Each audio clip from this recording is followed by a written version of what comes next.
today? Good. How are you? Good, good. Griffin with Backlash Radio. It's good to have you here today. Yeah, thanks for having me. Yeah, excellent. Looks like we got a good connection too. Skype is always Yeah, a good thing. yeah. So, Mark, first of all, I just want to thank you very much and just tell you that,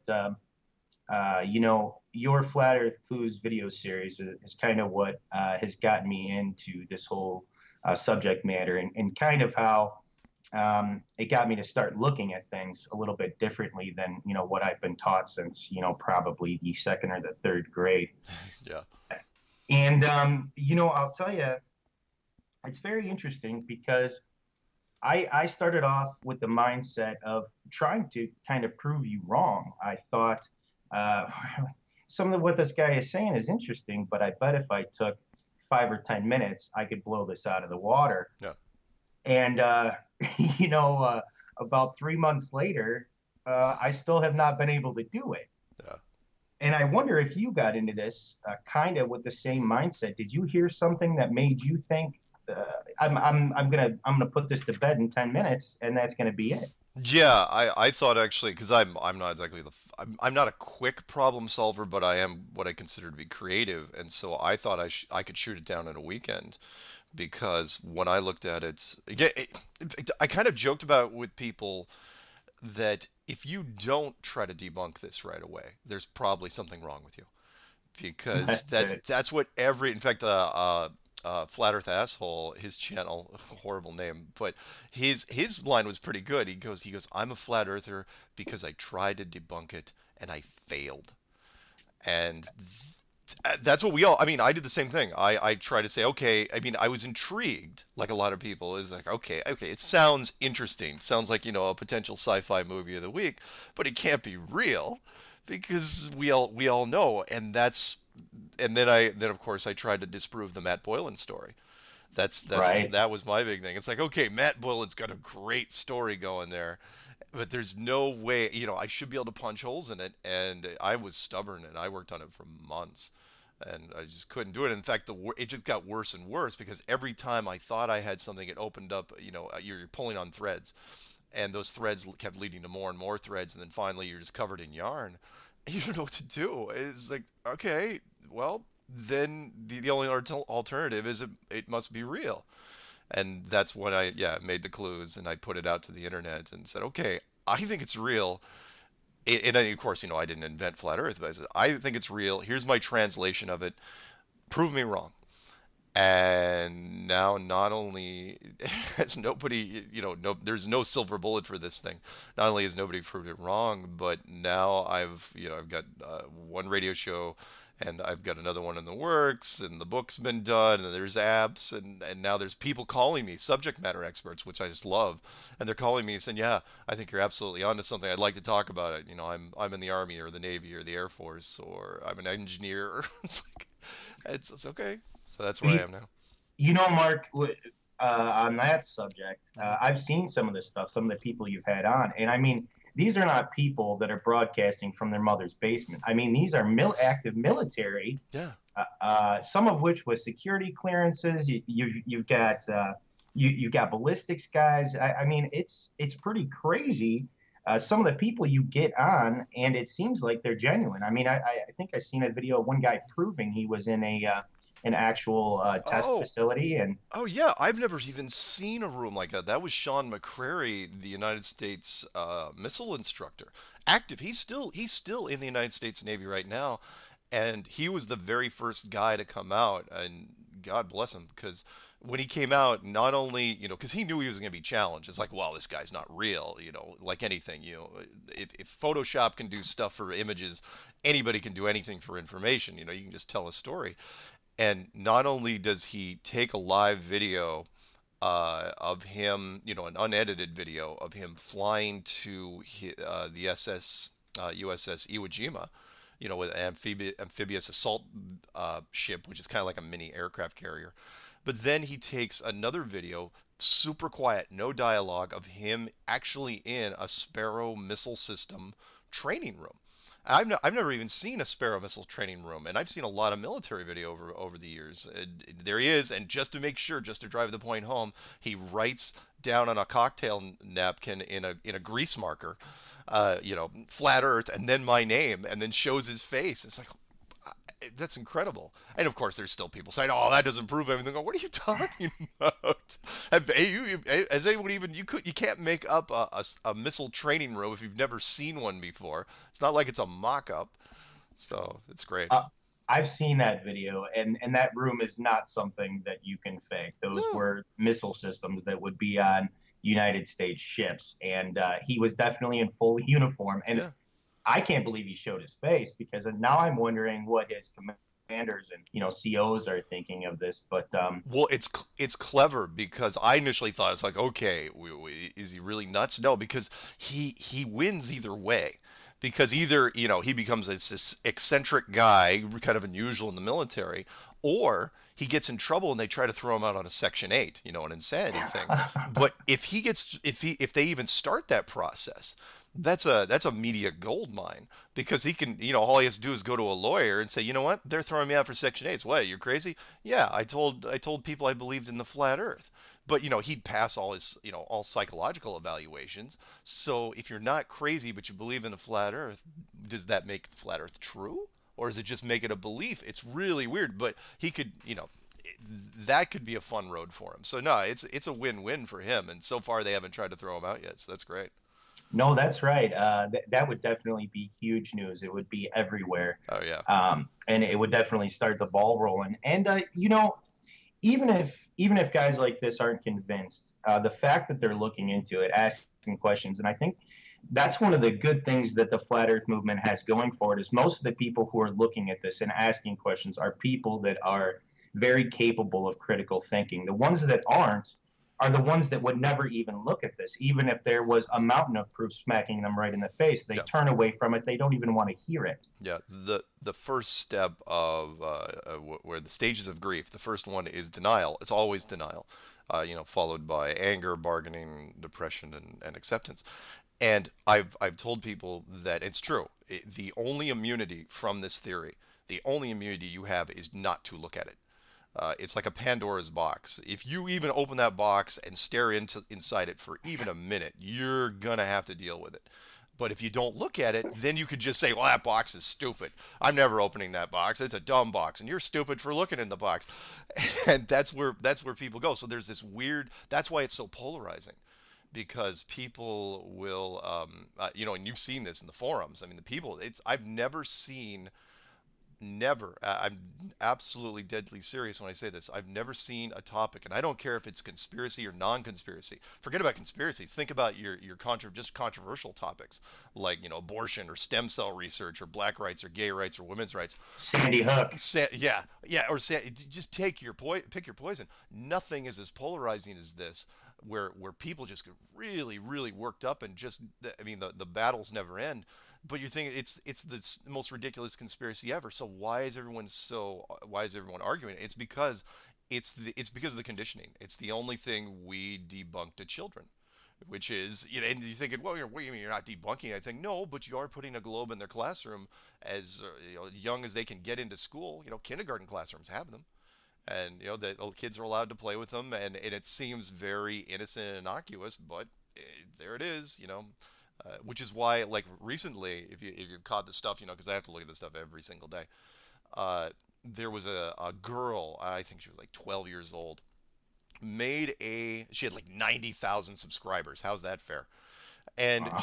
I know, well, it's because she makes kind of parody videos. You can tell she's like a budding actress wannabe. And she makes kind of a parody video called The Earth is Flat. I don't think she was serious, but she played it totally serious throughout the entire thing. And she's not very bright.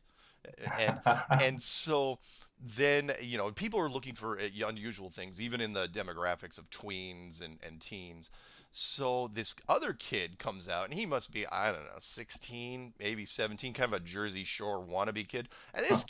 this kid's got 600,000 subscribers, and he's doing a show called, or a YouTube channel called Reaction Time, where he watches videos for the first time and reacts to them. That's one of those trendy things that's on YouTube. Kid, Oh yeah, was he the one that was trying to copyright reaction? Could have been. Could have been. Okay. Well, because there's lots of, it's a smart move because there's a trend over the last few years where it's like kids react to, such and such, but the channel isn't called that. So this guy, this kid, I think he might have gotten the copyright. Oh, most No, pilots would never know. they wouldn't. So it's gotten worse with time. If there was ever a chance they would have noticed, it's when they were flying their own planes back in the, oh boy, 60s, maybe early 70s, but yeah, over the last 30 years it's been all GPS systems. They don't really have to do anything. They take off and land, but that's really only there so that there's a human factor involved, because not many people would fly a plane that had no pilots, even though we have the ability to do this now. We could fly planes completely remotely if we wanted to. The pilots actually don't have to be in the cockpit. But again, it's a trust issue. It's an old-fashioned thing. It's people just wouldn't do it. Even if an entire airline says, you know what, we're pilot free now, 100% accurate. How many people are going to switch airlines right away because they just don't? It's that lack of control. They can't do it. But yeah, the pilots I've talked to, they all said the same thing, which is, yeah, we either were too busy, and it's something I predicted anyway, which is the other thing was that even if they thought about it, who are they going to tell? If you're an active pilot, where do you go to? You really going to go into, if you're a pilot for United Airlines, you're going to go to your supervisor and say, hey, by the way, but I think the maps might be wrong. This is going to sound crazy. I think they're flat. Psychological evaluation immediately, and probably a desk job forever, which is why Yeah. I said you might as well, if you're a pilot, you might as well tell people that you were chased by a giant UFO for the last 2 or 3 hours, and which is what that Japanese pilot did up in Alaska back in the 80s. He was flying a big 747 cargo jet and was chased all the way through the Bering Sea, all the way through Alaska. The Air Force radar control was tracking both the plane and this object, which was just massive. It was way bigger than the 747. And he tried to ditch it, couldn't ditch it, and then finally, as he got closer to the airport, it left. And when he landed, he hit the ground, he broke the cardinal rule of pilots, and that is, if you see anything strange up in the sky, you don't talk to the press about it. And boy, That's right. this Japanese guy, and he was like a 30-year veteran. He's going, oh man, you should have seen this thing. It was crazy huge. And desk job, that was it. He was grounded for the rest of his life. And so, it's a cautionary tale, but it happens. But again, I put it in perspective, which was, that is the exact same thing you would run into. If it would be worse if you said it was a flat Earth, because there's actually a whole bunch of people that believe in spaceships and aliens. Flat Earth, it's the only thing where nobody believes it right away. You have to untie that knot by yourself, and which is why I kid people. And I said, well, initially I said, it's like Fight Club, like Flat Club. You do, first thing is, you don't tell people unless you size them up. And I still get emails from people and saying, I was so excited when I finally figured it out. I told it at my first family dinner. My grandpa, everyone was there, and I was really upset that I couldn't convince them in an hour. And it's like, wait, it took you 2 weeks. How in the world are you going to? I can't convince them in an hour. What are you going to do in an hour? You could just pick the perfect YouTube video, and it's not about the content they get. It could be the most wonderfully presented thing ever. Marty Leeds has a wonderful presentation now, as a great introduction to the topic, and it's not about that. It's about the getting through the stages on their side, in their head. All you have to do is put it in their head, which is why now I'm going, look, the Earth is flat. If you look at it for just a short amount of time, you'll figure it out. So take your time, do your own research, and ask questions. And some people can do it in a day. Some people take a week. And I like Marty Leeds, the guy I just mentioned. He had blogged about it 9 months ago. It took him that long to make his first YouTube video on it, but he was blogging about it 9 months ago, kind of working through it in his head, and then finally got inspired enough to make a video. So the absorption period varies widely from person to person. So you gotta just be patient with people. Don't get upset if you try to tell them and it's like, hey, why aren't you getting this? It's like, because you forgot how long it took for you to get it. That's why they're not getting it. And it's always the same story, but it's because people get so excited when they first get it. It's literally, it's like figuring out a riddle, and you're so proud of figuring it out. It's like, I want to tell everybody, and you're just trying to like shake people by the shoulders and say, don't you see it? Don't you? In fact, which is why. I'm sorry, I'm rambling a little bit. Oh, The you're uh, fine. the movie They Live was a great connection to the flat Earth when Rowdy Roddy Piper was, I believe his name was David Keith, the black guy in Yeah. where he was like trying to get him to put on the sunglasses, and he wouldn't put them on. And it's like, and they get into the probably the most epic fist fight ever. It was like 11 minutes long in this back alley. And at the end, after he had beaten him in the fight, or at least worn him down, he forces the sunglasses on him, and he goes, "Look at it." And then he got it. But it was this big journey of, this physical altercation, because he wouldn't put on the sunglasses. Why not put on the sunglasses? It's really that easy. But unless you put them on, it's not going to happen.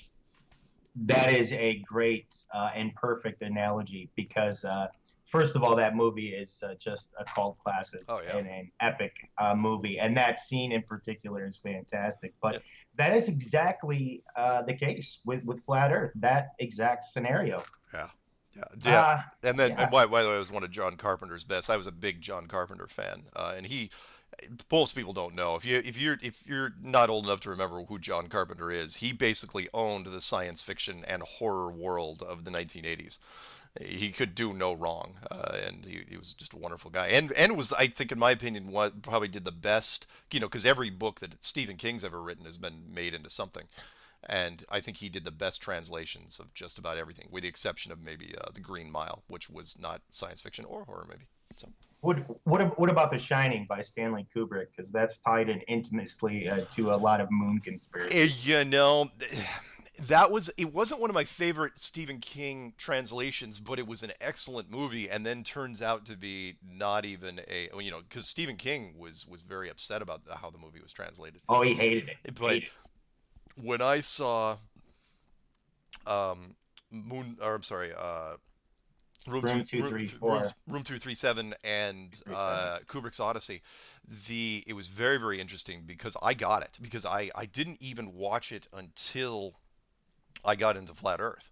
So I had missed the whole, so a lot of people had watched it and said, try to connect it to the moon stuff. But I came in the backside of it, which I went into Flat Earth, then went to Kubrick, and then tied into my prejudices against the Apollo program anyway. But yeah, again, for those people who don't know or just listening to this for the first time, Stanley Kubrick, probably the greatest director ever in terms of just pure talent, not money generated, but pure talent. He made one of his later movies, because he didn't make that many movies, compared to what directors can do now. You can crank out a movie every couple of Right. years. But he made The Shining, which was in 1980, starring Jack Nicholson. And what he did was, and there was always suspicion that he had, because let's face it, the clues were all there, where, because he took 5 years to make 2001: A Space Odyssey, which Yeah. was the greatest science fiction on cinema. I mean, the achievement he had done was incredible, just technically. It's aged so well. If you watch it on Blu-ray, it's still beautiful. Oh, And absolutely. Yeah. and he the conspiracy theory goes, and I believe it, was that NASA was trying to figure out, all right, how do we fake space on film? And they went through different directors, and Kubrick was a great choice, because he had asked them, funny enough, he had asked them for military assistance as far as reference material when he was making Doctor Strangelove. Especially because the whole Doctor Strangelove, a lot of it was shot inside a B-52 bomber that was, went rogue and was heading off towards Russia to start World War III. Right. And they wouldn't give him any help, and he had to recreate it from his own channels, his own sources. And that the government went down to his production facility and saw what he had done, and they were going, holy smokes, he's spot on. Imagine what he could do with some real money. So they offered him, and again, it's too tempting for any director. People say, well, no, I would never help the government. It's like, look, if they said, look, here's a blank check, unlimited funds to do anything you want, and he, in fact, he bought I think at the time the most expensive camera lens in history, had it created for him to help shoot this thing. Yeah. And then he spent 5 years making it, releases it, go figure, 1 year before the Apollo program gets underway in 1960. Well, actually before the moon, yeah, before the landing on the moon, 1969. And then I know I'm taking a long way to get to this, but then what he does is he feels so guilty about it, and it didn't turn well. Like any relationship with the government is not going to end well. So he builds in his confession into clues, visual clues, into the movie The Shining. Which was fantastic. And if you watch The Shining, again, it took years for people to figure it out, of course, because they weren't looking, when the movie came out, and even was that on videotape, they weren't looking. But that's exactly what it looks like, and especially what got me was the kid. In fact, I found something that even the documentary guys didn't find, which was, you remember the famous kid scene where he stands up from the carpet pad, which looks like a military launch pad where he's playing with trucks and stuff, and he's wearing a handmade knitted Apollo 11 sweatshirt. Exactly. Now, what's interesting about that sweatshirt, though, a lot of people didn't catch this for whatever reason, is that kid in that movie was what, 6, 7, maybe? Not, it couldn't have been more older than 8. Well, that movie the movie was displayed in real time. It was supposed to be. It was 1980 in the movie, right? So Right. when exactly did she make that sweatshirt? Because the Apollo 11 was 1969, and that kid wouldn't even been born yet. So was it like a tribute sweatshirt or her sweater to this kid? I mean, it was like it just even the sweater itself was out of place. It was out of time. But the thing, yeah, the kid walking up, and of course the moon, the anagram, room 237, 237, which is 237,000 miles to the moon, and the symbolism that the room, nothing was real, was in that room. And it started out as this beautiful dream, if you remember the movie, this beautiful woman fantasy, but it turned out to be a nightmare. And that, he was displaying, what happened with his relationship with the government, which was that it started out as, oh, it was going to be the greatest thing ever, but by the time he really got into it, it turned into this horrible, evil, twisted thing that he just wanted to get out of. And I absolutely believe it. And I mean, they allowed him to live, of course, and he didn't die until 1999 for maybe different circumstances. But I don't think NASA killed him. Mark, I agree 100% that I think that Stanley Kubrick was involved in faking the moon landings. And I think that The Shining was his way of expressing that and telling the world what had happened.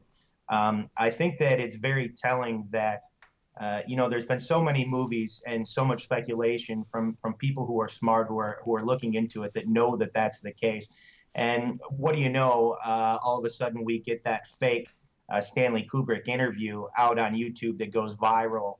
Just to make everybody look stupid, people come out and say, "Oh, look at this! See, we told you." And then everybody says, "No, moron, that's a fake interview." See, and then that's how they work the disinformation on subjects like this. That was yeah, it's a good point. I had actually forgotten about that, even though I did a video on it, because I wanted to believe it, and I bid on that for about 2 or 3 hours, where it was starting to circulate around really fast that Stanley Kubrick had a lost tape that he had given to someone and said, "Don't release this for 15 years." Supposedly, it was shot in 1999, where he had completely confessed in every way, shape, or form to the moon landings, to faking the moon landings. And I bid on it for a while, and then I found someone who had posted. I don't know if they were intimately connected to it or if they were disgruntled and tied to it in some way, but one of the outtake reels of it, which was a guy, giving him stage direction, calling him a different name, Tom, and really going after him, because Stanley Kubrick was a fairly proud guy, and directors don't necessarily like being coached through anything. And this guy was really, whoever was interviewing him was also directing him, and it was yelling. So I immediately retracted the original video, which was pretty long, and just put up a, I don't know, 10 or 15 minute, probably wasn't even that long, the outtakes from it, and said, look, I want it to be real. I could have ran with it for a while, and And in fact, it even got a few little mainstream hits here and there, but it turned out to be, completely fake, and which was good. And of course, I probably should have noticed. Well, there was one other thing that they left in there because I like looking for little stuff. Well, when I watched it a second time, I noticed that they referenced in it "Astronauts Gone Wild," which of course couldn't have been possible because "Astronauts Gone Wild" didn't even come out till 2004, Right. and Kubrick died in '99. So it's like, okay, either the tape is a fake or Kubrick's still alive. And of course, that led people down a whole different road. It's like Stanley Kubrick's still alive. They're like, no, no, no, he's not. But it was interesting. Again, it shows you the hunger of the conspiracy crowd, because I, like anybody, really wanted it to be, because it would have helped the movement a whole bunch, and especially helped anyone that's going after the United States space program, because everyone wanted to know, the Kubrick stuff. So, oh yeah, by the way, and it was shot in HD, which you couldn't have done in 1999. So Right. there was a few things that didn't ring true, but it was okay. Again, it was interesting, and it created more confusion, because now there's some people that'll say that they'll associate the Stanley Kubrick confession and anything regarding Stanley Kubrick to be a hoax. That oh, kind of like the crop circle thing, where many people don't remember in the early '90s, that when the crop circle stuff was really gaining traction, and, especially over in England, people are going, "Wow, what's this? All this crop circle stuff?" And there were these two guys from Great Britain, these older gentlemen, the friends from drinking buddies from a bar, or I'm sorry, a pub, and they came out and said, "Oh yeah, we totally made the crop circles," and these newspapers reported it, a big newspaper, as a matter of fact, and that's it. And so now anyone that talks about crop circles over in England, they say, "Oh, well, it's those two guys." It's all immediately tied. Doesn't matter if these two guys are even alive anymore. They're going to keep tying it to these guys because these guys said, "Oh yeah, I'd totally do it." They walked out there with strings and boards and made this really crude circle. What most people don't know is, because there was a story that happened before that, which I thought was even more interesting, and I can't remember, it was a major London newspaper.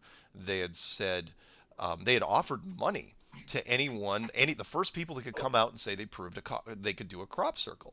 Right. And do you know how much money it was? It was £50,000, and that's a lot of money in the early '90s. That was 75,000 American. It's like Yeah. $75,000 to show up, because I remember it so vividly. I was going, shoot, I should fly over there and go to a field and start walking around with a board, because it was that easy. And sure enough, these guys came out within a week. They ran the story, and it was there was a girl, I can't remember her name, Howe. I think her last name's Howe. She's a big conspiracy woman, and she said that it was probably one of the finest pieces of disinformation ever done, because it was so simple, and it really quashed everything that had to do with crop circles. Even though some of the crop circles that were out there were so massive and so intricate that it didn't make any sense that these two British guys could do it. Not to mention, one of the finest crop circles I think ever was done in Krasnodar, Russia. Not some years after that, it's like, okay, unless these guys are going to Russia and also doing it, these guys aren't doing it. But anyway, so People want to believe. People want to believe in Occam's razor. Thinking two guys with a board did it is a lot easier for most people to digest than aliens or orbs or anything like that. And you know better than anybody, Mark, that with any major conspiracy, usually ones that have some merit to them, you're going to have a group of people doing the most ridiculous thing possible to try and focus attention on that one thing. Take the no planes crowd of 9/11. yeah. And that's prevalent in every single conspiracy. I can point to one group of people who make outrageous claims that they know aren't true to deflect from the real questions about that conspiracy. Yeah. It's funny you mentioned that, because I talked about that in a recent show, and and again, remember, I'm a conspiracy guy. I believe in a lot of stuff. I question. I think there's absolutely a Loch Ness monster. I think there's a dinosaur swimming around Loch Ness. I think It's there's possible. It's possible. but what it does is it creates questions that completely counter. It's like, okay, if there is a dinosaur or some sort of dinosaur descendant swimming around there, then what are we saying about the carbon dating system? But to circle back to the 9/11 thing, I was a big believer in that 9/11 was an inside job, just an inside job, and I was criticizing the work that was done during it. I was like, "Oh man, this is just shoddy." It was like, "Man, I would have done this different."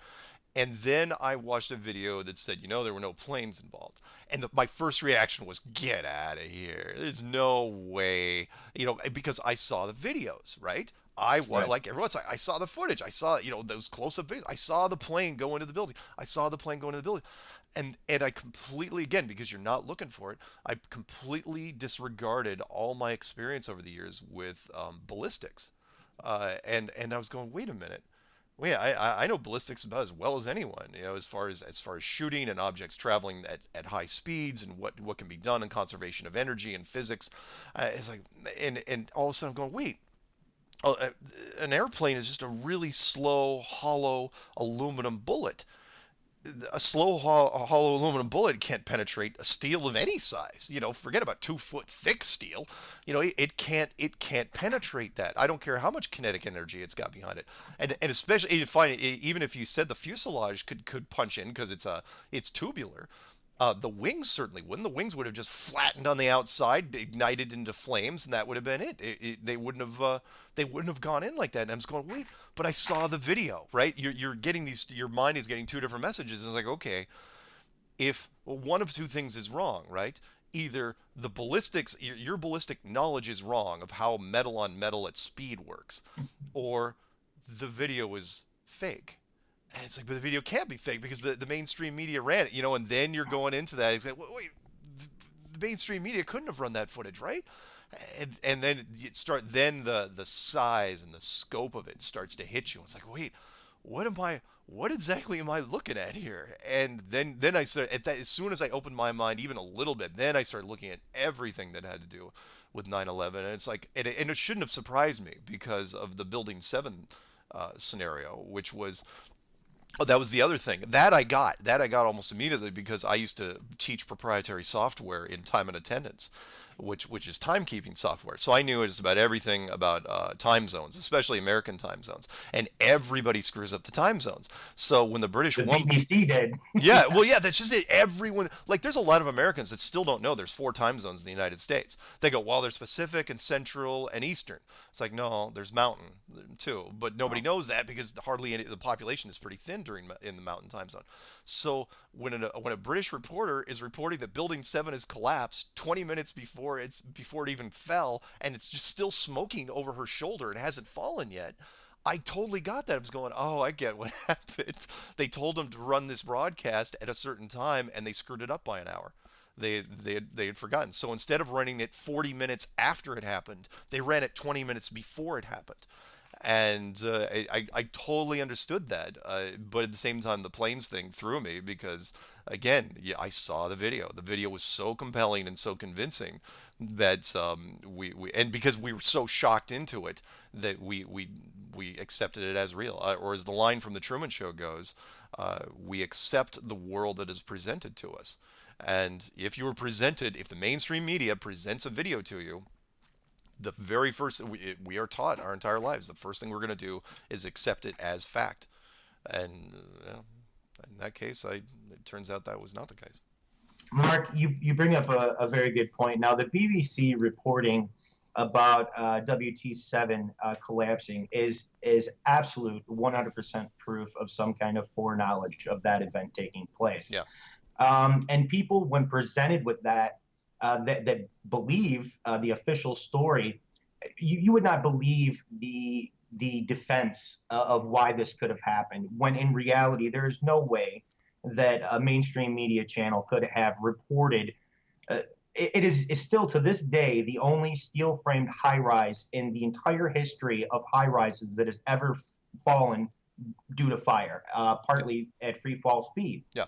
So, for any rational person to explain that discrepancy by the BBC is nothing except for denying the evidence. Yeah. And tying that in, do we even need an admission by Stanley Kubrick? Because you've seen, you mentioned Bart Seabrill's Astronauts Gone Wild, Oh but yeah. Yeah. you've seen the other film, Funny Thing Happened Happened on on the the Way way to to the the Moon. moon. Yeah. So there's a piece of footage that he got through, I think, a FOIA request that, at least to me and to most people I know and have talked to, clearly proves them faking being halfway to the moon. Yeah. I don't think there's any debate about whether or not it proves it. I've just like World Trade Center 7 in the BBC, I show this to people who, believe every single thing that NASA says, everything the government says, and they make up the craziest excuses you could ever believe on why or what they're doing. Yeah. But I think that piece of footage proves without any doubt that they faked being halfway to the moon. And if they faked being halfway to the moon, it's because they couldn't go halfway to the moon. Yeah, yeah, and I had to revisit that footage that you were talking about because yeah, that footage was extremely damning. But don't think for a second that it was an accidental leak, because now as I'm looking at it, I was going, okay, that's the fallback position, because even that, so because that what you were saying was they couldn't even make it halfway to the moon, right? But at the very least, it says that, well, they were in low Earth orbit faking the trip to the moon. What if they couldn't even get into low Earth orbit? And that whole piece, the whole piece of them trying to fake, show that they were faking the moon was just another layer saying that, well, we're at least in low Earth orbit. We're absolutely in low Earth orbit. Everybody knows that. We can get into orbit and the Earth is still around. And it gives you another layer to go through, very similar actually to the 9/11 stuff, because there's so many layers to the 9/11 stuff that most truthers will just say, oh, it was an inside job, and stop there. They won't dig into any further theories. But yeah, when I first saw the funny thing happen on the way to the moon, yeah, you couldn't get any more clear. It's like, yeah, they absolutely were faking a simulated moon travel. But then once I got into it again, it was the reason. The reason was always escaping me, and it's a reason I've been fighting with people that try to debunk it, which is, well, why would they fake it? Why would you fake a moon mission? And I couldn't give him an answer that even I liked. I mean, I give him some answers here and there, but Sure. it was like, oh yeah, fine, wave the American flag, rah rah. But it wasn't good enough for me. It was good, but it wasn't great. And then once I got into this, is like, oh, I totally understood now. You absolutely had to fake the moon mission. You had to control all moon missions, make it seem real boring, make it seem like nobody wanted to go anymore, or it's been done. It's like, well, I climbed Mount Everest, but so nobody else has to climb it anymore. But we all know full well that's not how things work. Right. But for the general population, it seemed to make sense. So I was like, okay, I'm just going on with daily lives. People forget that the Russians were supposedly, doing an active space race too, and yet when the Americans got first, the Russians just packed up and quit. And they said, "Oh, but our space program isn't worth the 2 rubles anymore. Let's just shut the whole thing down. Let's pack it up, just shut it down, close it all down." It's like, what are you talking about? It's like that's just the beginning of a whole nother series of competition. It's like, all right, who's got more people on the moon? And you know where that would have gone. It would be like a Time magazine. Possible tension, conflicts on the moon between the United States and Russia. Oh, the posters and the pictures and the artwork they could have done would have been incredible. But instead, it was the exact opposite, which was the Americans got there supposedly, and then nobody else went. Nobody, even to today, nobody went. I'll take it one step further. Most people, especially Americans, don't realize that the Chinese claim that they've got a Mars rover, a version. They've got a rover on the moon. It's been there since 2013. It's still there, working, supposedly rolling around on tracks. But yet they won't go to the Sea of Tranquility and take photo ops next to anything like, oh, I don't know, the moon buggies, the American flag, just about anything you want. Why not? I mean, why not even accidentally? Here's something fun for you. Take the rover, go up, and tip over the American flag. How fun would that be? Because you could say, oh, it was a total accident. But no, they are not even going anywhere. That's the only interesting place there would even be on the moon, would be where all the American stuff would be. But you're not going there because you can't go there because there's nothing there. There are no moon. In keeping knowledge from the rest of the human race, Yeah. are doing so for control. They want control. They want as much control as they possibly can. Yeah. They want as much money as they possibly can. And those people at the top levels are in the same circles. All the astronauts are Masons. Yeah. They're all Freemasons. Yeah. I had heard that a long time ago, way before the flat Earth, and I believe it because the Masonic Order is very very big above all else that they do.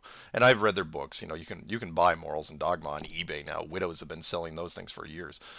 But the biggest thing for them is secrets, keeping secrets at every level. If you're going up through the one side, where it's you go from 0 to 33 degrees, every level you go to, it's always ends with these. It's like you will keep this secret under the pain of, and then insert horrible death type here, and which they do. And so that was a natural thing for them to apply that to the astronauts, because, and I heard the stories where they were like rushed through the degrees when you became an astronaut, because it's like, look, you're going to keep the secret. Look, you're really going to keep the secret. No, hey, we're serious this time. You're absolutely going to keep this secret.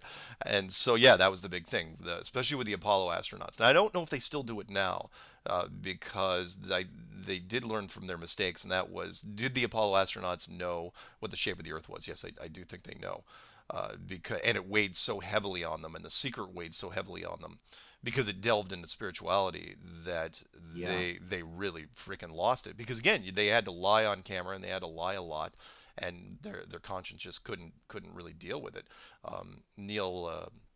Neil Armstrong's that cryptic quote that he said in front of Bill Clinton at that Oh, science thing, where he says, so much work to do if you can remove one of truth's protective layers. It's like, what are you? how about that? Yeah. Like, how about that? And this is in my actual show notes, was about that specific thing that you just mentioned, and Yeah. also the post flight press conference from Apollo 11. Oh yeah. It was like, it's like a funeral. Yeah, those three guys with Neil in the center talking to the International Press Corps was so damning. Because Yeah, those guys should have been. I mean, they had finished up a ticker tape parade, at least one. I mean, they were heroes, right? They yeah, were they were what we saw in the movies years, decades later, with the right stuff. They were the American heroes that we always wanted, and they should have been flying high, not just because of all the accolades, but I don't know, the fact that they made it back from the moon and were still alive. why? I mean, because I that was another thing, not to jump back to the Apollo thing too much, but that was one thing psychologically that really really bugged me, is that they were so casual. They were kind of like pilots. Pilots are Yeah, trained to be cool under fire. It's one thing to be when you're flying a plane, but it's another thing if you're walking around the moon and you're looking back at the Earth and all of a sudden it hits you. It's like, holy smokes, we may not get back from here. We may die on this rock. And these guys would have, the only thing I would have been thinking about on the moon was not dying. Really, it would be like I'd be checking my mission stuff all the time. How much oxygen? What are my stats? What are the vitals? What's all these things that are happening? I wouldn't have been. It's like, I wouldn't have been singing. I wouldn't have been playing golf. I wouldn't have been jumping around and falling on my suit, in a rocky terrain. It's like, one yeah. hole and that's it. I would have driven as slow as I could in that. In fact, I wouldn't have even brought a moon buggy. Why was that moon buggy even there? It just. Anyway, yeah, you're absolutely right. The press conference when these guys were up there, they were super sober, super somber, and Neil almost cracked. You could tell, when he got that question about the stars, Oh, and he didn't know how to answer exactly. And the two guys, the guy on the left and right of him, Buzz and Michael. yeah, they were looking at him like, dude, what are you doing? And the press corps, yeah, it should have been way more exciting. And of course, the other thing was, excuse me, that didn't make sense was that they went back, barely, got back alive. And it's like, oh, let's just keep going. Let's just keep doing mission after mission after mission. Apollo 13, oh wow, had some problems and a hang up, but you still did that slow them down? No, they supposedly did 4 missions after that.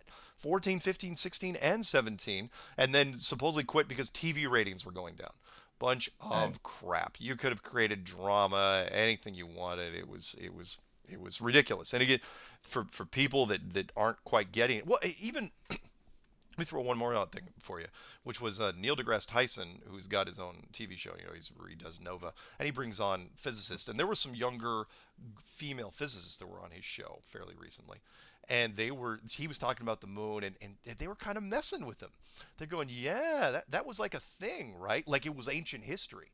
And they're like, yeah, because they weren't really impressed. And he's like, no, you should be impressed. Well, she's going, fine, do it again. She goes, my goal in my life is to actually see, one of my goals in my life was to actually see somebody else on the moon that I could actually watch on television. She goes, what we're talking about now, she goes, that's old. That's really old. It's several generations old now, Yeah. and nobody's gone back. Nobody in our space program. It's all talk. It's all we got to think on Mars. Really? Can anyone see it? No. Oh, we just flew by Pluto. Oh, look at that thing on Jupiter. Oh, look at that thing on Saturn. Is anybody going out there? It's all probes. It's all computer animations. It's all stuff that could be photoshopped very, very easily, and everyone's buying it. It's like, oh, super Earths. Oh, look, black holes make noise. It's all this stuff, but they don't realize, again, because of the biggest secret, all these things, no matter what space story is run, it's all to reinforce one subtext, one, and that is you're on a globe. Doesn't matter what it is, face on Mars. Doesn't matter if you believe it or not. If you're looking at it, you're saying, I'm on a globe thinking about the face on Mars. That Pluto thing's pretty interesting. I'm on a globe.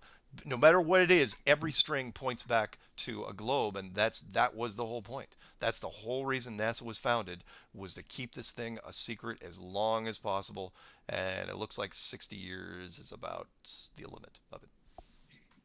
Those that is a very interesting point, and I don't know that the fact that they did fake the moon landing in 1969 proves a flat Earth or proves flat Earth theory, but it definitely lends a lot of credibility to the idea because it lets people know that look, NASA, world governments, world space agencies are faking stuff.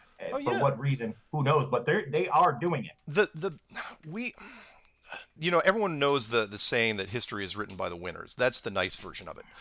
The not so nice version is the Napoleon version, which he said that history is just lies that are agreed upon. Because it's won, once ever whatever battle or thing you're trying to do is won, the powers that be sit down and they say, okay, how are we going to spin this?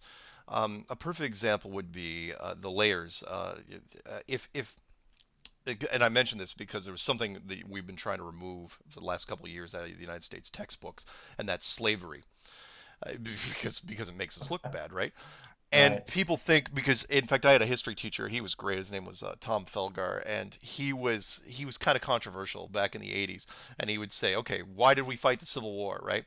And someone would raise their hand and they'd say slavery, and he'd take a piece of chalk and sidearm it above their head, and it'd crack on the wall behind him. He'd go, no. He goes, it was about money. He goes, slavery. He goes. That's just what the newspapers wanted, because slavery is a noble cause. It's like, oh, those poor people that are enslaved, but it was really about money. But even at higher levels, it was even more about that. Something they don't talk about. Everyone wants to look this up, and I just mentioned this in passing because it's an interesting little story, which was that it was also the last chance that England had to take back the colonies, Right. and that they had advisors completely infiltrating the South, and they were the ones that wanted the war to happen, because win or lose, as long as they were involved in the war, they had a really good shot at taking it back. People forget there's like the Revolutionary War. Yes, they lost it. The War of 1812, they tried to take it back, and then they took a little while for them, because things moved slower back then. They took them a while to build up their forces, and then they came at it again. And this time, it was going to work. It absolutely is going to work. If you think I'm kidding, look up the CSS, the Confederate Sloop of War, Alabama. It sunk like 50 something ships, and it's like, well, okay, what's so interesting? It's like because it was built in Great Britain. They were trained. The crew was trained by English. They even kept on their British chef, and this thing just just havoc up and down the coast. Most of the weapons and the stuff that they got was from England, because England had a stake in this. And you're thinking, okay, what's the point? The point was is the Civil War was never supposed to happen the way it was supposed to happen. What was supposed to happen was the South was supposed to start fighting, and then the British Navy was supposed to get involved, and then it would have been a completely different fight. It Oh wouldn't yeah. have, it wouldn't have been this 5 year one and done. Okay, South will not rise again type thing. Oh no, this thing would have really drug out, and I think they would have had a really good shot at taking, because they would have blockaded up the North, and then the immigrants wouldn't have been come in, and they wouldn't have had fresh troops in the north, and it would have gotten really, really ugly. So the story goes, and I absolutely buy this, is that a last ditch effort, Lincoln sent a letter over to the Tsar of Russia. And the story goes that the Tsar of Russia read this, he even before he opened it, it was still sealed. He sets down his council and he goes, and because a lot of world leaders really respected Lincoln. I don't know why. I mean, he's a great guy, I suppose, but he was considered one of the greatest presidents. But anyway, he goes, before I even open this thing, just to let you know, he goes, whatever he asks, we're gonna do. And he opens it, and it was a simple request. They said, keep Britain out of the war. Keep them out. And so Russia contacted England. They said, if your Navy gets involved, our Navy gets involved. And that would have been the First World War, which would have happened, a full 50 years earlier. And Right. because of that, the South was hung out to dry. They didn't have a chance, and that was it. That was it. And that was the last chance that Britain had to take the whole thing. And the footnote to that was because people thinking, oh, that's an interesting story, but I don't think it's true. It's like, really? Because after the war was over, when both sides were extremely broke because their resources were just decimated, the North made a very large and expensive land purchase from Russia, a worthless piece of land which we now call Alaska.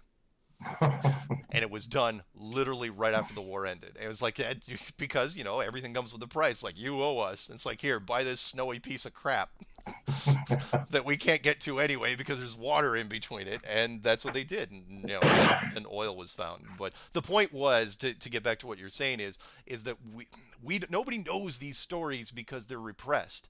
Right. Because and at the highest levels, and I don't think, and this ties into what we're getting to, is that Russia has never been our enemy. We have been secret brothers since way back when. They helped. They saved our butt, basically the North's butts.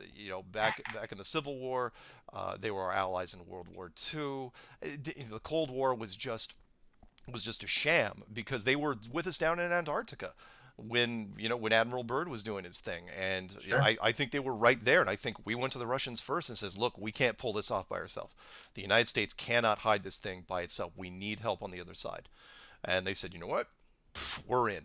And then this alliance came up, and they created this rivalry, this blue team red team rivalry, where this fight. It's like, oh, the space race, oh, the Cold War. And it was always the Soviets, and they kept going all the way. They were totally committed to the rivalry, to where they went broke in the early '90s.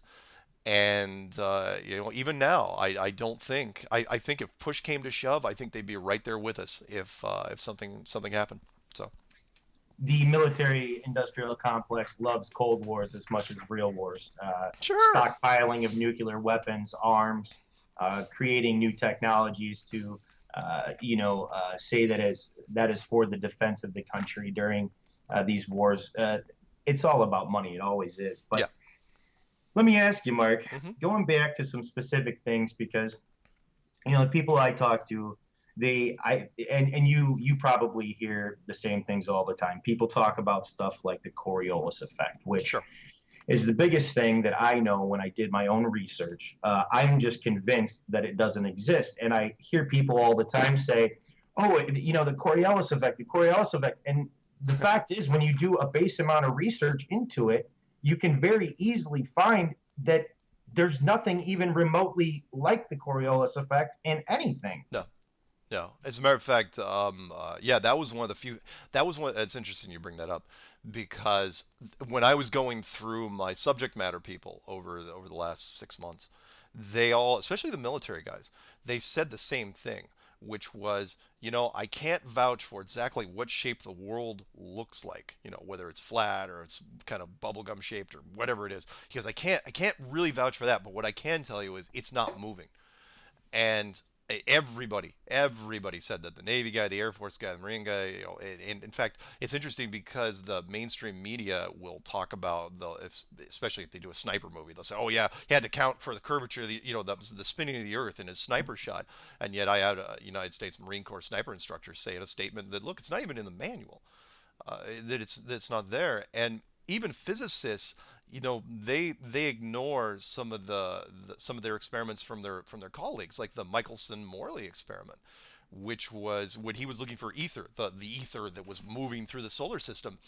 And again, since it's not in his head, he's not looking for it. Where he said, and I thought it was very telling at the end of his experiment, he goes, well, because they called, it was a failure. And he goes, well, either I completely failed with this experiment, or the Earth isn't moving, right? But of course, the Earth is moving because that'd be crazy that it wasn't. But yeah, the Coriolis effect. As a matter of fact, even don't take my word for it. Look at there was an experiment done by a very big YouTube channel called I think it's called Smarter Every Day, and he does a lot of really cool experiments, and he has a lot of resources, and he and a guy down I think in Australia, simultaneously did a water drainage experiment, because he'd be the first one to tell you. He goes, look, he goes, for whatever reason, I goes, I don't know why they're saying that toilets and sinks and stuff drain in opposite directions.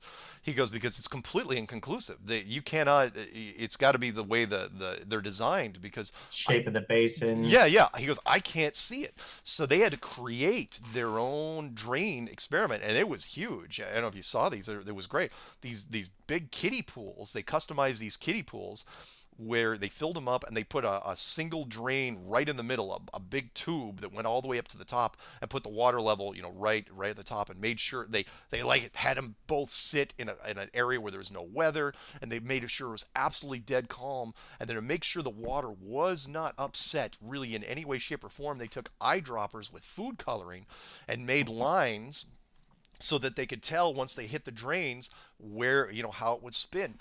And and they did it simultaneously. They made sure they were synced up. They were talking to each other on cell phones while and recording on both their sides. It was an elaborate experiment for just a YouTube thing. And yes, barely, just barely could they see that one was just going clockwise and the other was slightly going counterclockwise. Barely. But that was the gravitational side of it, right? So, but they were going, look, it took us this much. And these things were huge by comparison. They were 10 times bigger than any toilet bowl or any sink that you could imagine. So they were saying, yeah, we could barely pick up something, but it was almost non-existent. Uh, that's the gravity of the stuff on the ground. But as far as ballistics going through the air, nobody, I mean, nobody says anything about the stuff moving. Anyone that's we went from bullets to artillery shells to tank shells to missiles to torpedoes. Nobody's putting in the Coriolis effect, otherwise known as the spinning of the Earth, into the firing solutions. Nobody. It's just not happening. And Well, it, Mark, let me just ask you: a plane leaving the surface of the Earth is nothing more than a slow-moving bullet. So, if the Earth is spinning, yeah. and you have to account for the Coriolis effect on bullets and artillery shells, airplanes would not be able to land. No, no, they wouldn't. And that's a science question that they will just run away from, kind of like my dad did when I asked him about the birds and the bees. But they will. He did. He absolutely ran. It's like, oh, talk to your mother.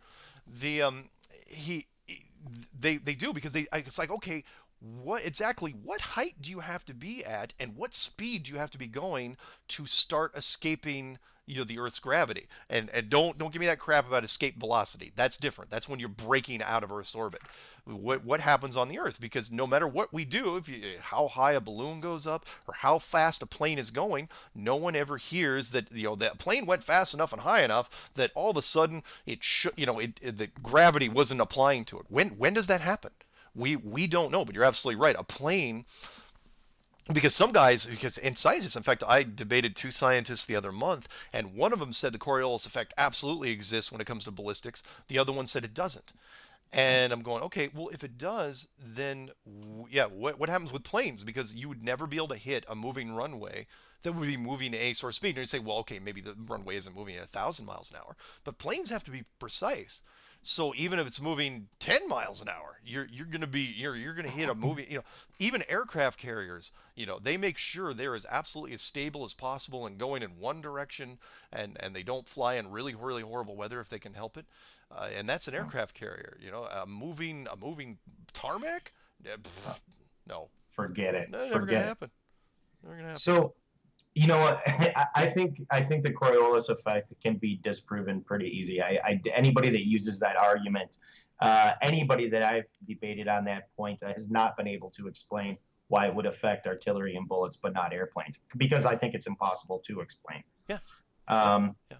Another common argument that I hear all the time is ships disappearing, mass first over the horizon. Yep.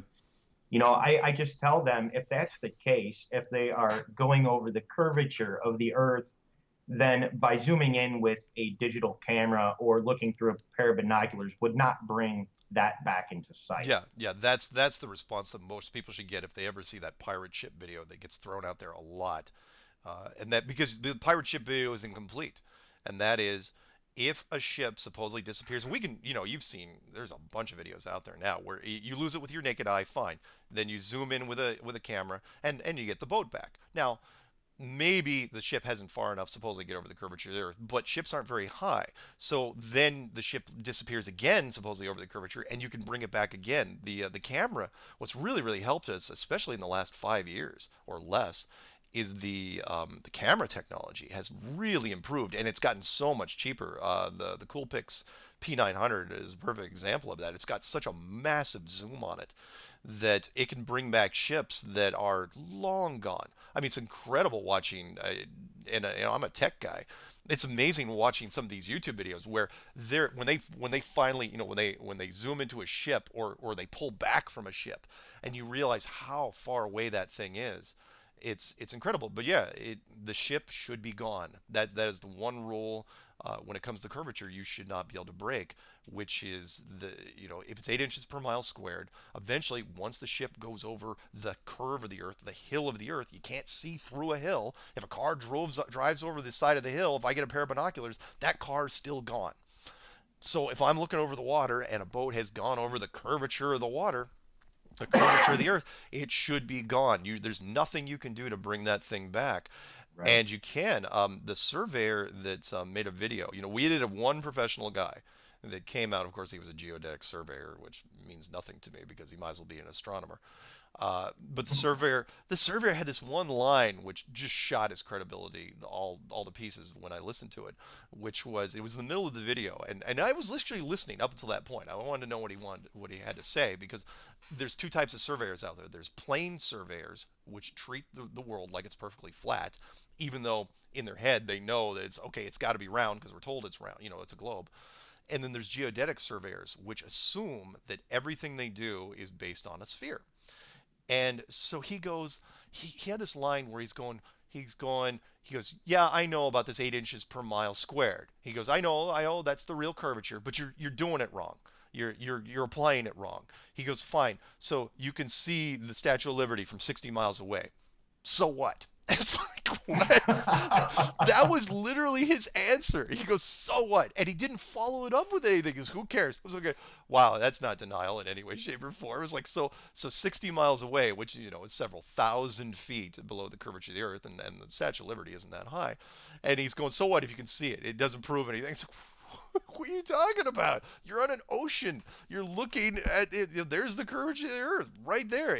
You should not be able to see the Statue of Liberty. But he didn't have an answer for it, and that's what people would do in his case because his reality would completely be his career reality would be destroyed if he admitted it. Because if he said, "Well, I have no idea," that is a head scratcher. No, he had to come back with the only thing he was, which was denial. He said, "So what? I don't care.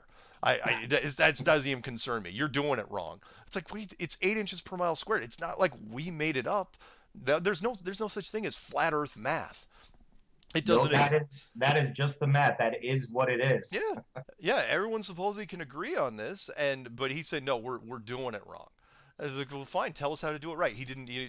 Wouldn't even address it. He just said that you're doing it wrong. I was like, there's only one way you can do it, as far as I can tell. You stand on a beach with binoculars and you look out there. If it's, the curve should make everything go away eventually. And as far as we can tell, the only thing that's making it go away is the atmospheric distortion when you get out so far that because remember. Again, most people don't realize that what we breathe in right now, I just don't know because again, if it goes against, and this is what I've been kind of harping on over the last month or two, which is if it goes against science, we all protect our interests. That's bottom line. Yeah. We have survival skills, not just survival, but economic prosperity. We protect our own. If someone comes out with a substitute for gasoline, the petroleum industry will make sure it never happens. If there's a better gem out there than diamonds, the diamond industry will make sure you never see it. Whatever's in place, they will protect their own. And if something goes against science, in any way, shape, or form. Science will say, "Oh no, we learn things all the time." I'll go, "Well, you learn some things as long as it doesn't threaten your infrastructure," which is why I use the Indiana Jones reference from Raiders of the Lost Ark, which was the whole movie was about getting this, the Ark of the Covenant, and who's going to get it? At the end, the Americans get it, but what do they do with it? They put it in a crate and they lock it away, Lock it away. so no one ever sees it because science cannot explain it. If there's something religious or spiritual that doesn't go along with scientific doctrine, they're going to hide it. So when I said in the clues, I said, look, if science finds proof of intelligent, real proof of intelligent design, and it is small enough or to hide, they're going to hide it. Now, in this case, it was the whole world. So they figured, okay, how can we do this? How can we literally hide the whole world? It's like, well, all it's going to take is a whole bunch of money, and some logistic things. But really, it was mostly money. And then they lucked out with the weather, how the weather patterns are, and that's what they did. It's like, all right, we're going to hide this thing for as long as we can. Not going to be able to hide it forever, but we can hide it for quite a while. But that's because it went against science. People are going, why? That I keep getting that question every week when in emails. Like, why? Why would they hide it? Why would they hide it? It was going, well, take the academic upheaval aside and the economic upheaval aside, the scientific community would be decimated. I mean, Oh yeah. just they would be crushed because they would be in a position they'd never been in before, which is they would have to be backpedaling a lot because it's like, okay, scientists have to say we were absolutely dead wrong about this and this, and then people, it's a trust issue. Yeah. How much faith do you have in science after that? Look at the accounting firm. It's kind of a weird analogy, but it applies. The accounting firm that Arthur Anderson, which backed Enron, and Enron paid them, $1 million a day to cook the books. And when it was done, did everybody in Arthur Anderson, this massive accounting firm, were they guilty of this? No, it was just a small group of people. But the integrity of the entire accounting firm was now in question. And that's what accounting is based on, is being honest bookkeeping. So they had to go away. So science would be in real trouble, and they know it. And so if science discovers this, what do you think they're going to do? They're going to come out and say, yeah, I know it's going to cost us a lot of our jobs, and a lot of the academic institutions are going to be squashed, and astrophysics isn't going to exist anymore, or astronomy and all the observatories, but we're going to tell you anyway. No, of course not. They're not going to tell you. In fact, they will lie, steal, and cheat to keep it from you. And they've been doing a lot of all three of those things. Yeah. Yeah. Religion would end up taking back over, and who knows what would happen after that. Yeah, there is the word. Yeah, I try to look at the glass half full. I would it on one hand, yes, it brings people back to spirituality, but since people are so easily corrupted, especially men, what happens then?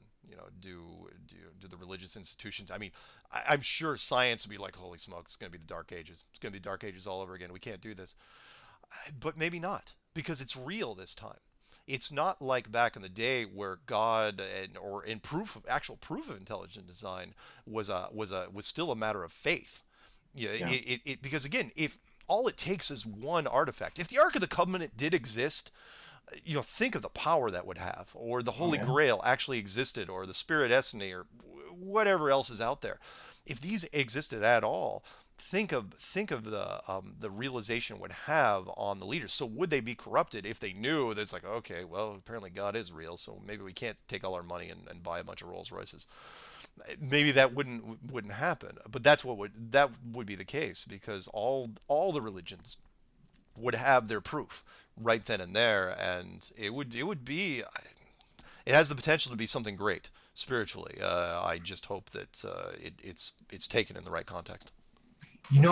Mark, it's unbelievable because a flat Earth would almost certainly seem to point towards God, and if not God, some sort of creator. I've always thought that the notion of the Big Bang was ridiculous and tantamount to saying there's a God, because how is saying there's a God or a creator and then saying the Big Bang is completely different from that, or harder to believe when there's no evidence or proof of it. Yeah. But Yeah. do you think that flat Earth is, if flat Earth was true, does that decisively point towards a God as we understand it? Or I was going to mention this finding by a theoretical physicist named James Gates, and I think he even talked to Neil deGrasse Tyson about it. Hmm. He is a researcher in superstring theory and seemed to find computer code writ into the equations, the math that they use to explain string theory. Um, and it's a specific kind of computer code. It's an error correcting browser code. Basically, the universe communicates to each other and uses error correcting codes to make sure that reality doesn't come unglued. At least that seems to be what the research says. Yeah. Now, I know you have a video game to stand by, a video game. Uh, you have backgrounds in video games, right? Yeah. Yeah. Absolutely. Design. Yeah. So does the does the Earth being flat, if the Earth were flat, do you think it a definitively points towards a God, or do you think there could be any credence to it pointing towards some kind of simulation? Well, I don't want to split hairs here, but it proved, because then what we're doing at that point is we're going into defining God. Right. And but I do believe that God is a programmer. Let's put it that way. He has his tools. I say he because why not? I'm a guy. Sure. But God has his tools as well. Uh, and the more advanced you are, the you know the cooler the tools are. But what you were just describing there wouldn't surprise me at all. Now, could it be both? Yeah, I mean, when you say simulation theory, let's break down what is matter. If it's all electricity and protons and electrons and whatever else can be broken down when you split those things up, then yeah, the building blocks of what we are scream simulation, but only because that's how we define simulations. We haven't gotten to the point where we can create matter, like say a holodeck, which is an interesting invention for Star Trek Next Generation, because it's Yes. it's that invention right there actually goes way beyond uh, the um, the technology. There's mixed technologies in Star Trek, but don't make any sense anyway. The teleporter also being a matter replicator, really. Right. But that goes in a whole other thing. But we can't create. The point is, we can't create matter yet. So that the only way we can define our reality, and we're getting closer all the time, is that we say, okay, could it be a simulation? Because we can create simulations now that are really, really close. Now, we haven't been able to pipe in, at least in the civilian market yet, pipe into the human brain yet and put people into a simulation. We can create simulations in a 2D environment and somewhat simulated 3D, but how we're doing them now, it seems very, especially you could apply it to the flat earth very, very easily, because all the simulations we make, I'll take like any major huge massive game, online game, is done in a flat world. And most people don't know that is when you're walking around those worlds. If you look out in the horizon, it says, "Oh, it looks flat." No, that's because it is flat.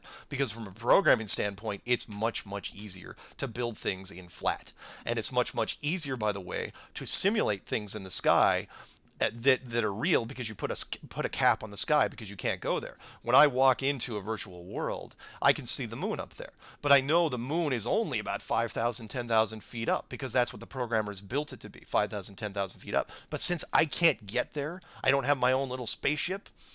If you can fake it, that's what you do. Power perceived is power achieved, which is because people say, well, isn't there space? Isn't there space outside of this place? I'm going, why? Why would there have to be space? If you're faking space, then why do you have to build real space? And I'm not criticizing God for being lazy. I'm saying that God is very, very efficient. Efficient. That's right. Art imitates life, and life imitates art, and art imitates art, and so on and so on. We're doing the same sort of things that we see around us. So if people believe that there's a solar system up there and the planets are millions of miles away and the stars are millions of light years away, then that's all you have to do. Because if 99.99999% of the population totally buy into that, that's what you go with. You don't have to build, and you say, well, God's omnipotent, can build a massive, massive solar system. It's like, yeah, but it's a waste of a huge amount of waste of resources. It's like, well, God doesn't care about resources. I'm going, yeah, but then we're going into the definition of God here.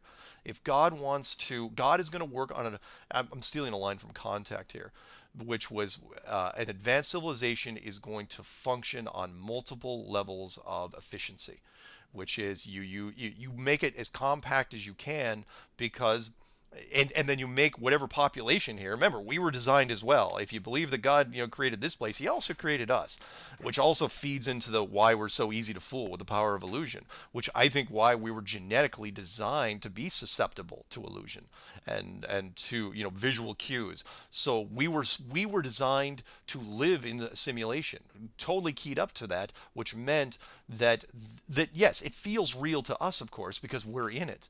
But the simulation, that's all it has to be. It doesn't have to be very high. It doesn't have to be very deep. The 8 inch, funny, 8 inches per mile squared. And also, we've never dug down more than 8 miles, right? That's right. And 8 miles. so when so you don't have to. It's like, how thick does it have to be? It's like, well, it doesn't have to be very thick at all. If we can't go down further than 8 miles, well, at least we can't. It doesn't have to be very, very thick. So yeah, could there be another civilization below that that's living down there? Yeah, yeah, very possible. But there's some sort of barrier that's keeping us from getting there publicly. Now, can the military get there? Are there access points? Yeah, yeah, maybe. But short answer to your question, yes. It's a it's it's a simulation, but only in that that's the limit of how we can imagine it to be.